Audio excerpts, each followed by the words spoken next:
Alright, so we're going to take a look at this screen protector for the iPhone 13 Pro Max. Inside the box, you're going to get some wet wipes as well as dry wipes. You're also going to get these dust absorbers as well as two screen protectors. So first you want to take one of the wet wipes and use it to clean the screen. And then after that, you want to use one of the dry wipes to dry the screen. Then you want to take one of the dust absorbers to remove any lint that may have been left behind. After that, you want to go ahead and remove the plastic film from the screen protector and line it up with the screen on your phone. Once you line it up, the screen will start to adhere to the phone.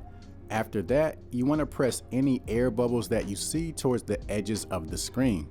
And that's pretty much all there is to it. So this is going to help keep your screen protected from any scratches or damage. Inside the box, you're also going to get a couple camera lens protectors. So this is going to help keep those protected as well. So this is definitely a good option if you're looking to keep your phone protected and to increase the resale value.